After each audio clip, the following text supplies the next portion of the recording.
Planning Untangled. This is where we make the college planning process just a little bit less scary. And I'm here with Bobby Hood. Bobby, how are you doing today? Hi, I'm doing great. Really excited. We've got a kind of a different topic this week that is one that's been a long time coming. We're getting to talk about athletics and how that ties into college, the college planning process, right? That's something that definitely I know a lot of people are going to be interested in. Yeah, and just looking at how that's different from the kiddos that, are not going on scholarships and for athletics. And yeah, so it'll be interesting to see now. It's definitely a much smaller group, than most, but I think it'll be a really cool topic. So, and Absolutely. let me introduce who we're bringing on. Uh, Yeah. Yeah, so Briley Casanova, and she's a former two-time USA gymnastics national team member from Dallas, but she attended the University of Michigan, and it was on a full gymnastics scholarship, and that was from 2013 to 2016. And she was named senior team captain her senior year, and then went on to get a bachelor's degree in psychology and a whole bunch of other stuff that I'm going to have her explain to us. So I'm going to bring Briley on. Here we go. Hi, Briley. Hi, how are y'all doing? Good. It's good to have you on. Good. It's great to be here. Thank you for the opportunity. I'm so excited to talk to you guys today. Oh, that's so great. So you're from Dallas. Where are you living now? Yes, I'm from Dallas and I'm currently living in Lucas. So I don't know if you Oh, guys know where that is, but sure. Yeah. yeah, it's basically Allen for those of Yeah. us watching that don't know where that is. Right. Yeah. Just drive up to Allen and keep going a little ways. Right. Yeah. Yep. Yeah. That's great. So yeah, I live in Dallas. That's where I grew up, and I was in Austin for a little while, but I'm back in Dallas now too. So yeah, that's great. Well, this is fascinating because I being a tutor for SAT and ACT, tutors always say that like the tutoring process, everybody thinks it's just telling people about math and reading and stuff, but a lot of times we describe ourselves as being therapists for the student half the time. And so I'm fascinated about this because I mean, first thing, I think anytime I've talked to somebody who's a gymnast, they tell me that it is, I mean, of course you have to be in perfect physical condition, but it is more than half a mental game, right? And Absolutely. so if it's that, and then you went and got a master's in psychology, right? Is that what Kristin Master's in said? In kinesiology. kinesiology. Okay, so Yeah, bachelor's in kinesiology, and then psychology. bachelor's in psychology. Bachelor's in psychology. Okay, Yep, correct. And bachelor's in then master's psychology. in Okay, kines. so Yeah. you've got this education in psychology and in kinesiology. So you understand how the mind and attitudes relate to the physical game. And then, as a tutor, I am constantly trying to explain to students how you can have all the physical training you want, or in tutoring you can have all the knowledge you want, or you can know all the math you want, but if you don't have your mind in the right place, you're not going to succeed, right? And Right. so you need the right coaches or the right information, the right attitude to be able to succeed. And today's landscape isn't what it was even, well, 30 years ago when I was in high school, but even when you were in high school, it's not even the same Yes. landscape it was 5 years ago. So I'd love to hear just what you do, how you help students, and what it's like, because this is about untangling things and making it simpler. So just tell me how what our viewers could really, need to know to make things simpler for them. Yeah, I think one of the most important things looking back for me and how I basically got to have the opportunity to even go to college, I was surrounded by like a village of so many wonderful people. I can't, and that's Hmm. obviously, that wasn't my choice. Like I was just very lucky. I know that that's just kind of part of it. I was just lucky that I Hmm. had great mentors, tutors, my parents, friends, teachers, like you name it, and coaches. I mean, there's so many pieces of the puzzle that have to kind of fit together, and Hmm. part of it is like I talk a lot about with my athletes is like control what you can control. Yeah. So that's like a huge part of like, you can decide like who to hang out with and those kinds of things. You can't necessarily pick the adults that you're around, but I think one of the key things that like as a, you know, high schooler or even younger than high schooler, I really had to like be decisive with who I was gonna like be around. So that's one thing. But I guess a little bit more about my background and how I got to where I am today. Yeah, you guys are right. So I went to the University of Michigan as for my undergraduate career as a gymnast, and I got a full scholarship, which that's a blessing in itself. That's amazing. Yeah, thank you. And I worked my butt Michigan off is for extremely competitive just to get into, and Gosh. in gymnastics, I mean that's ultra competitive, obviously. So Yeah, Big Ten anybody school, it's hard. anybody who could go to Michigan would just be happy to go there for any reason, but to be able to compete in any major sport like that is amazing. Yeah, for sure. So that must have been an amazing experience. Yeah, it was. And thank you. I mean, still I looking back, a part of me still doesn't quite process like how I did it. Like I don't know. I don't know, but at the same time I knew I worked really, really hard for it. And of course, like a whole bunch of other things, like I said, like luck does play into it. I've been very blessed and I recognize that like I have so much to be grateful for, but it was also very calculated, very decisive. And I started from such a young age. I've done gymnastics since I was like almost 2 years old, not even 2 years old. But I also had wonderful coaches, wonderful parents. And I listened to the people around me who were like the professionals. So I had an ACT and an SAT tutor like you. And so I listened to those people, and I had a lot of other people in my ear, also maybe not giving me the best advice or like making me feel like I could even do it, because I knew how like competitive it was, just like you're saying. So it's parsing through all of those kinds of like, I guess, noises in your head or voices that you hear. That was a huge part of the journey as well. I've got a question on that, Briley. Yeah. How did you decide who to listen to? I mean, what was the decisive? They're the right people. Yeah. I think just I had to learn like what I thought was right, and I guess whatever like I thought was right, who did that match up with? Like, as much as like looking back, I probably pushed my parents away quite a bit. You know, as a teenager, that's just part of growing up. That was hard, but I knew at the end of the day, like what they're telling me was in my best interest, because I know they wanted me to be successful too. So really like starting with my really close inner circle of family and myself first, and then kind of seeing like who is maybe echoing that. You know, we talked to so many different college coaches. I was recruited by, luckily, so many different schools, and just seeing like where our thoughts kind of matched up with where I wanted to go, like what I wanted to study. I think knowing what I wanted to study early on really helped me kind of decide, like, at least from picking a university where I wanted to go. But then like visiting each campus and like actually seeing these people face to face and like seeing their body language, like what they valued, how they spoke to me.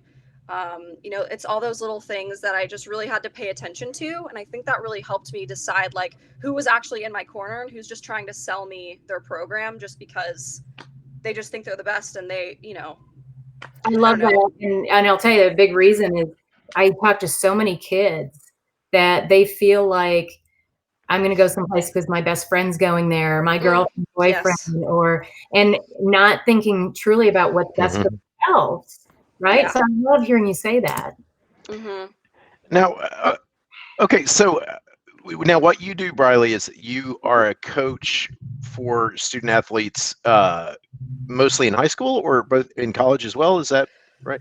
It really ranges. I have really young athletes. Like the youngest I think I've seen is maybe 7. So very, very, very young. But then I think on the higher end of the age scale, like 16, I think is probably the oldest I've seen so far. But I'm open to talking to anybody, any walk of life too. And you're focusing on helping them control the mental aspects of their performance. Is that right? So this is something that you do. You could work with students all over, for like coaching them, you know, in sessions over the internet or things like that.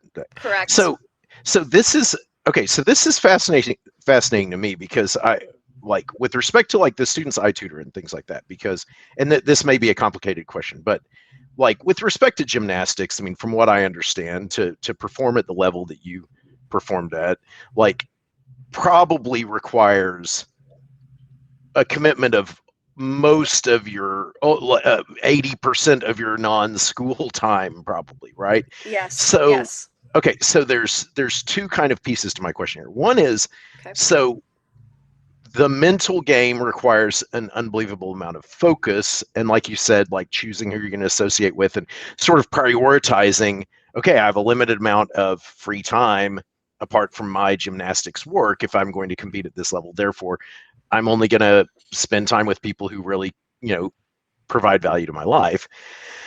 So there's two questions. One is like, how do you manage to have balance in your life, and how important is that, and is it possible, and that sort of thing? Because I know a lot of people fear that if you're going to try to compete at that level, you're going, the stories are that you end up being a person who's not balanced and doesn't have balance in your life.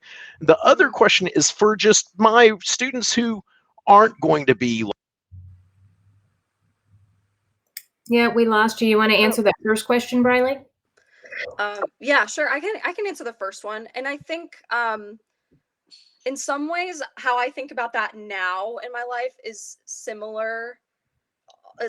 Sometimes it's similar. Oh, can you not hear me? I want to make sure you can hear me. You can hear me? Okay. Yeah. Okay. Let me know if you can't hear me. Okay. Yeah. So like now, I guess I actually just did a podcast episode on this, so I'm trying to remember, but I think having a schedule and keeping a routine is one of the absolute best things you can do. And I know like right now, that's like, it's a really big ask, I think, for some of us because we're in like unprecedented times. But without a time like this, I think keeping a schedule was huge for me. I mean, there was very little time for spontaneity back when I was, in my developmental years and, working towards my dream. And so I take that with me now too. So I think keeping a schedule is huge. And again, like choosing people in your circle that like will keep you on track and keep you focused, keep you grounded, but also bring you joy. I think in order to balance like sports, life, work, school, whatever you have going on, you have to make time for doing fun things outside of those, because otherwise you'll get burnt out, you'll lose focus on what you want, and you'll lose that joy. And I think joy is it's a great motivator too, I think. And I don't think we think about that a lot. You need room for fun. So that's what I'd say to answer your first question. I hope you heard me. Sorry. I missed you there. Sorry about that. Can you hear me now again? Yes. Okay, good. Sorry about that. I don't know what happened. My headphones just died. That's all right. So the other question was just for the regular students that I have that aren't going to be able to compete at the super high level, that are just good enough that perhaps they could be recruited to be on a team. Yeah. Or even that just like what often happens with students who are getting ready to apply to college is they're a junior, they're starting to get overwhelmed with school, and they start saying, oh, I'm worried that my grades are going to slip. And people start telling them, well, maybe if you quit the basketball team or quit gymnastics or quit whatever, then you'll be able to keep your grades up. But I know as a college admissions consultant, it is important to have 4 years of athletics on your resume. Like you shouldn't be quitting things your junior year. So there's balance there too. Is this something else that like, you have advice for people who are not necessarily going to be at the absolute highest level, but it's still helpful to do that? I mean, is this something as well, or do you only like have advice for the, the students who are at the absolute, like highest level of competition? I mean, what are your thoughts about that? Yeah, that's a really excellent question. And I think it's hard to like, I don't know. I feel like maybe what I'm about to say isn't going to be like the most popular, the most popular answer. But I mean, frankly, my thoughts are: don't try to be perfect. Don't try to be the best in the world. Be okay with not being the best, and still, if it's something you truly want to do, and you are okay with, Yeah. you know, the sacrifices and the dedication and the focus and putting your time into it, that's enough. You don't have to be the best. I will tell you, like, from my experience, of course I wanted to be the best. I was lucky in the sense I was an all-around competitor, meaning Mhm. I got to compete on all 4 events as a gymnast, because some people just end up doing 1 or 2, or you know, they specialize. I got to do all 4, and Oh, that's that's huge nice. in itself. Yeah. But let's say, like, if you're recruited to, maybe you don't get to go to a Big Ten school on a D1 Mhm. scholarship. If you Yeah. get recruited to a D3 or D2 program, that's Sure. amazing. Like, Right. that's still really cool and really difficult. So give yourself some credit. Like, you're still one out of so many people who don't get to do that. And look, as a gymnast, another huge goal of mine was to go to the Olympics. I didn't get to go to the Olympics, which, you Mhm. know, for multiple reasons, whatever. Yeah. But I don't see that. Like, I guess my point is, don't place your Yeah. full identity in being like a straight A student or being the, Mhm. you know, the scholarship athlete. I can tell you, I've had so many friends that also went to the University of Michigan that were not on scholarship on my team, and they were still phenomenal, and they worked their butts off to do that, you know? So there isn't one straight way or avenue to success. So just maybe change the Yeah. way you think about what success is, and how you identify with your activities and your grades and stuff. That I think is huge. I think that's the most important thing that at my students who and parents who are watching this, that anybody could take from this, is that success is about the rewards you get personally from it, and how you feel about yourself, and not about whether you win the championship, right? Or whether you are the absolute number one. Absolutely. Right. And also, it is about, like, this is all about having great experiences, learning to overcome a challenge, learning to personally Yes. grow, learning to work with a team, learning to be a leader, Yes. learning to be prepared to perform well in college, both scholastically and academically, and with groups, and to socialize, and to continue to be in a sport if that's what you do. And the other thing is, you then found that all this preparation you did, I think we talked about this before we came on, that it also had prepared you to be a good performer academically, who then was able to go and get into graduate school and get this degree and get that paid for, right?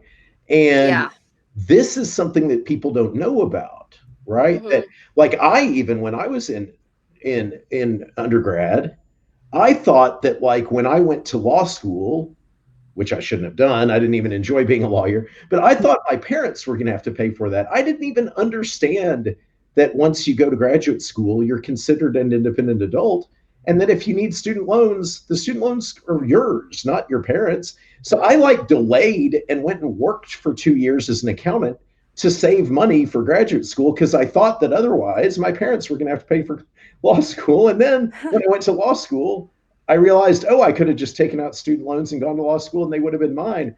I didn't even understand what I was doing, right? And so tell us about your story with finding out about how graduate school works and all that, because this is things people need to know.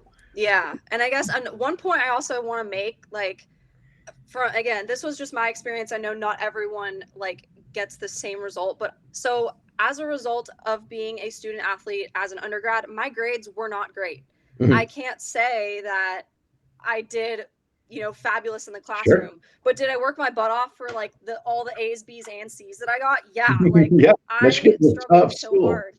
Yeah. And no matter where you go, I mean, and no matter what major, everyone's different. It's all hard. Okay. I think it's all hard, no matter what you decide to do. Well, especially if you're traveling and doing athletics, it's so hard to keep up.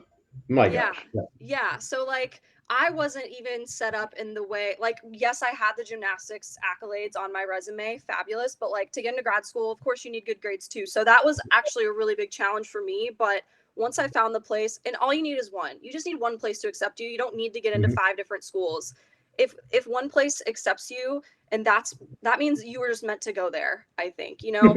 So, you know, all you need is one. Yeah. So, like, I don't want, you know, people listening to, like, think they have to kill themselves to, like, you know, again, be perfect. Don't try and be perfect, because that's not realistic. But I will say, like, grad school for me was the best opportunity for me to, like, I guess you could say, right my wrongs from undergrad and get better grades. I graduated I ended my academic career on such a higher note in grad school than I did as an undergrad. And I, of course, like, for, you know, I guess you could say, because I had the extra time to study, sure, but also moving into the like the, I guess, scholarship point. So I was lucky enough my second year of grad school to get offered a graduate assistantship, which is, you know, a job working for the university as like a teacher or a lecturer. So I taught physical education classes to undergraduate students, and that waived my tuition, and I got a monthly stipend for that. So yeah, and I wouldn't have known about that opportunity had it not been for one of my professors urging me to go. Like, he was the one really that told me, like, hey, did you know, like, you can get grad school paid for, or you can get a job, and you can, like, basically go to school for free plus get a stipend. And I was like, what? And he's like, I want you to do this. If you sign up, I will vouch for you. So again, it's like that. It's that finding those professors or those letters of recommendation that it goes for miles. Like, you don't have to, and I wasn't the best student. Was I better in grad school? Yeah, but I was still not the best student. Sure. Like, that mentor picked me because Briley, talk to me a little bit about that, because one of the things I also hear with college students is the professors want to be a part of your life, right? Oh my gosh, yes. And so many kids don't take advantage of this. So tell us how that went and how you got introduced to your professor. Did they reach out to you? Did you reach out to them? What happened? Yeah, so, and I 100% agree with you. And I, looking back as an undergrad, I did not capitalize on that enough. Granted, I did have, you know, I was very busy, and so I really had to be picky with, like, the opportunities I took. But if I wasn't a gymnast, I think I probably would have been one of those people to, like, reach out, ask for more, like, guidance, like, what opportunities are out there, you know, what labs can I be a part of, what groups, you know, all that stuff. But yeah, so looking back, I'm trying to think how it first came up. I think since in grad school our classes were so much smaller, just by nature of that, it made it a lot easier to get closer with your professors. And truthfully, and again, I don't think everyone's going to have this experience. Coming from Texas to go all the way up to Michigan as an undergrad, it was a hugely different, like, social atmosphere, different political climate. I didn't necessarily feel as open to talking to my professors, to be honest. Like, in my experience, I didn't feel as comfortable, like, even just talking to them, because I knew there was just a little bit of a difference or a dissonance there.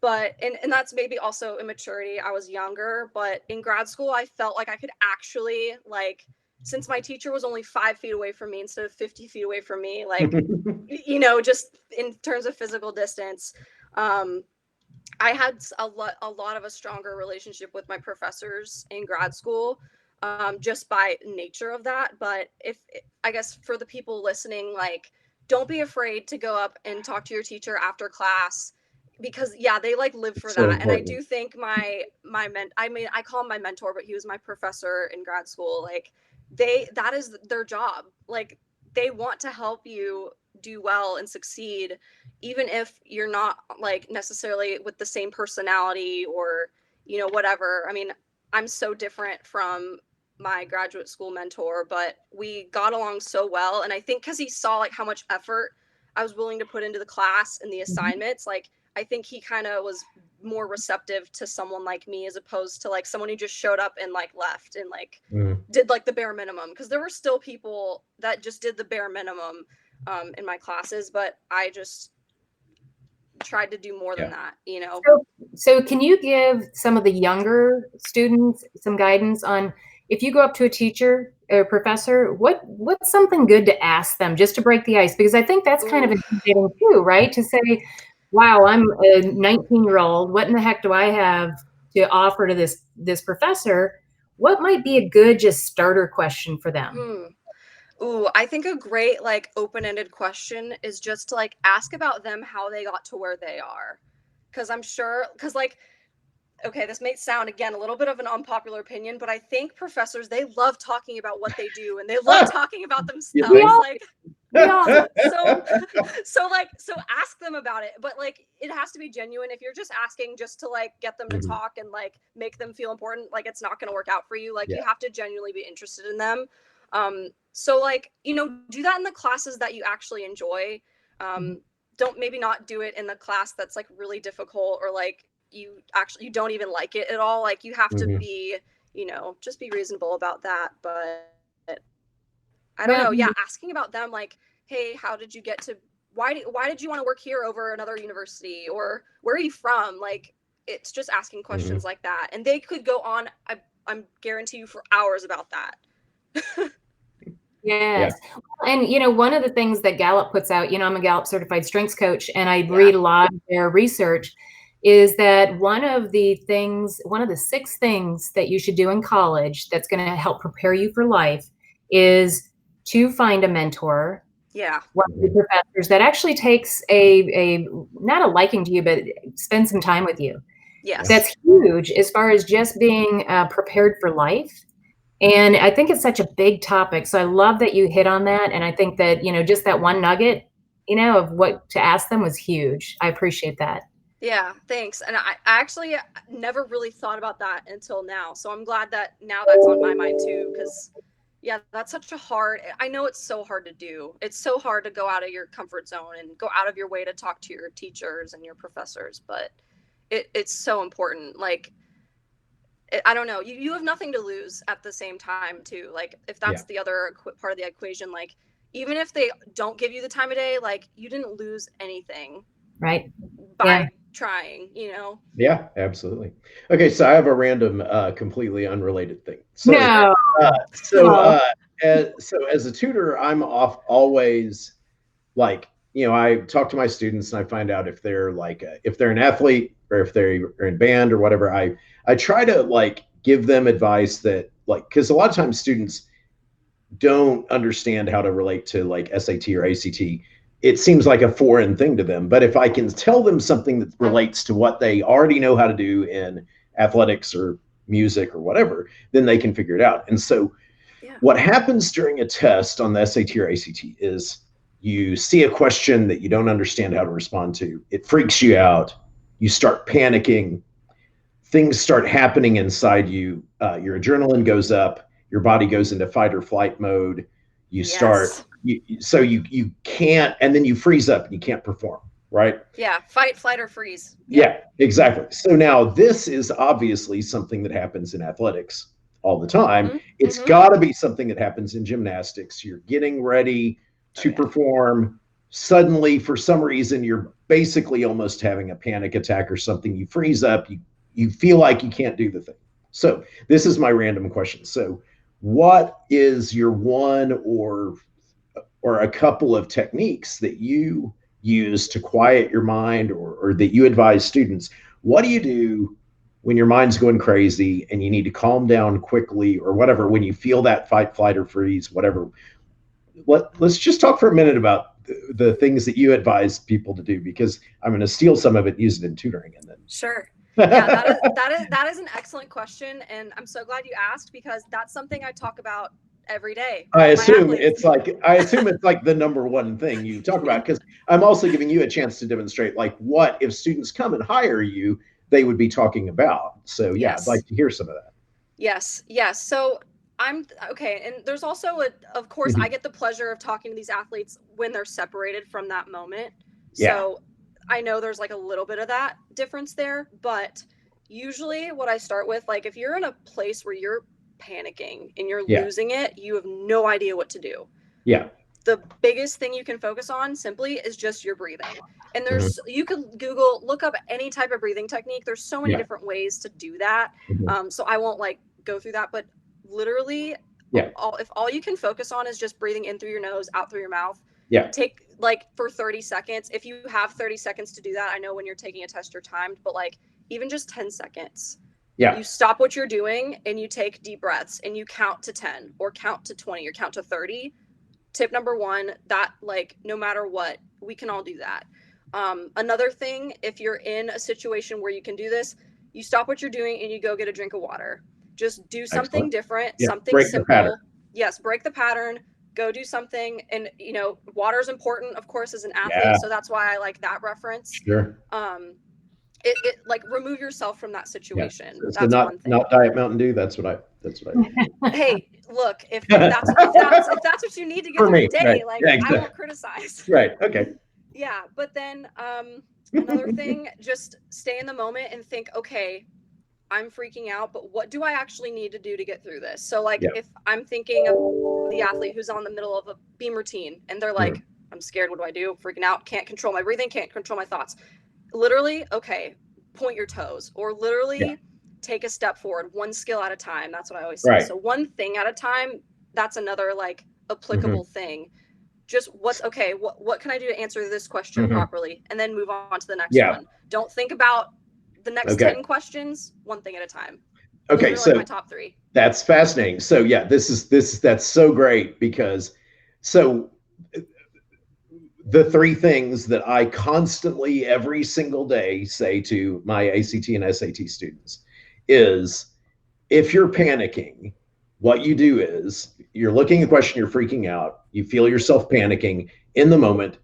I tell them to close your eyes, take 3 deep breaths, and go to a happy place for a moment. And I make the students figure out what their happy place is, whether it's like Pokemon Village or Care Bear Land or whatever it is, right? Or Star Wars universe, piece of chocolate cake or something. Exactly, whatever it is. They have to decide what that happy place is. But 3 deep breaths, right? And so it's whichever breathing technique you want. But it's 3 deep breaths. It's break the pattern, do something different. But then the third thing for tutoring, it is start moving your pencil, as in do something. Love that. Take your pencil, point at something, and start writing something down, right? Which is what you said, which is just engage the muscle memory, right? If you say, well, forget about your breathing or whatever, I know that I need to point my toes and put my foot right there. As soon as you do that, your body's going to take over and robotically begin the movements that it does, at which point your body remembers, oh, I'm doing this thing. It'll just start doing it and forget about everything else, because your body's like, I've done this 100,000 times before. Now I'm just doing it, right? Yep. The problem is just that first motion of getting it started. So when I say, like, to the students, if you find yourself looking off at the wall and you're looking at a white space on the wall, I want you to hear my voice in your head say, hey, the answers aren't on the wall. The answers are on that piece of paper. Look at the piece of paper, take your pencil, and start pointing your pencil at the piece of paper and doing stuff. Circle things, write things down. I don't care what you're doing. Just start doing something with your pencil, but get your eyes looking at that piece of paper. And the main thing is, they tell me that during the test, they actually hear my voice in their head saying that to them. And I bet that your students also hear your voice in their head saying, okay, take 3 deep breaths. Okay, do something. And that's what it's all about. Yeah, and hopefully that becomes their own inner monologue, because I also don't want to be like, I don't want to like intimidate them. But it's not your inner monologue, right? It's they say it's my voice in their head. It's really their own voice repeating your words or my words. Yeah, they're just like, I think it's important to like internalize and make it your own. That's the other 100%. Thing I try and encourage. Yeah, like make whatever mental skill you learn, like make it work for you. Because like the way I explain it to you, it makes sense to me, but if it doesn't make sense to you, like, you have to like, hopefully everyone kind of figures out their own like inner monologue or like language that they can develop to get themselves, through that situation. Yeah, that's so true. This is so fascinating, because what's so funny to me is that this is when you and I talk about this, and Kristin, when we talk about this, with what Kristin does as a Gallup strengths coach, and with what I do as a tutor, and with what you do as a mental coach for athletes, it all seems so simple. And it actually is pretty simple. It's just simple, but it's not easy. Right. And I think that's the difference. It's not right. It isn't easy, but it is simple, because it's not simple to figure out. But the way I explain it, the way you explain it, the way Kristin explains it, does make it simple for students, because I had a student on Monday of this week, and we had worked on the SAT for a few sessions, and he was not getting any improvement at all. And I said to him and to his mom and said, you've got to switch over to the ACT. You're going to do so much better on the ACT. And she said, well, he really doesn't want to. And he just doesn't want to start a new test. And I said, look, you just got to come in and try the ACT. And so on the Monday, we met on the ACT, and I said, okay, look, the reading section, it's this simple. It really is this simple. Just this, and this. It's so much simpler than the SAT. It really is. And he's like, really? It's that simple? Like this and this and this? I'm like, it really is. It's that simple. And he's like, all right.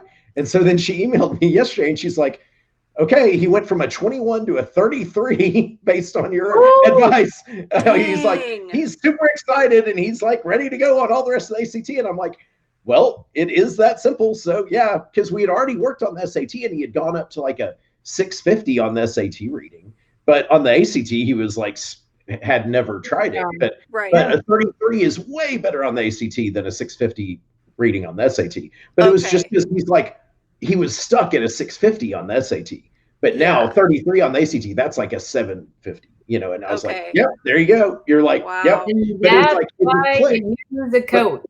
But that's the point, is that it is, when it clicks, it is that simple, which is just like, get the mental stuff out of the way. It's that simple. And so that's what this is about. And it's not, and everybody, this is what this is about, which is college planning untangled, all of it.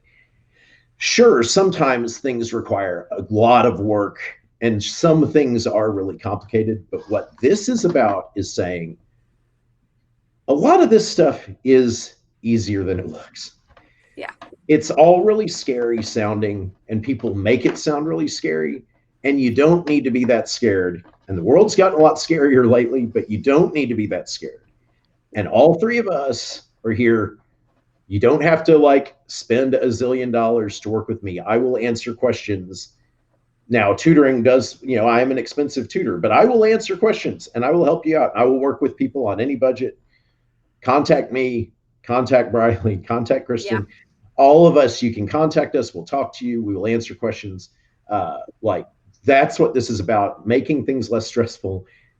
That's it. And you can tell I do this every time. I get super passionate about this stuff, but we are here to help people and make things simpler. And that's what it's like. And I'm fascinated by what you're doing. And so, Briley, I want to make sure that you and I talk about this after, because I have plenty of student athletes who are going to need. Yeah, in fact, I know one right now. I know one person I'm going to refer to you right now. No, Siri, awesome. No, I don't care if you understand. Okay, but I know one student right now that I need. She's actually a drill team sort of person, but I think she could use a couple of sessions with you, because she has stress-induced situation that causes her to sometimes freeze up, both in the dance situation and in the test situation. So sure, she might benefit from like a couple of sessions with you. So anyway, that's it. So Briley, tell people how they can get in touch with you, how they can work with you. Yeah. So, and speaking of that, if you do want a consult with me, my first one's always free. Cool. First phone call with me is always free.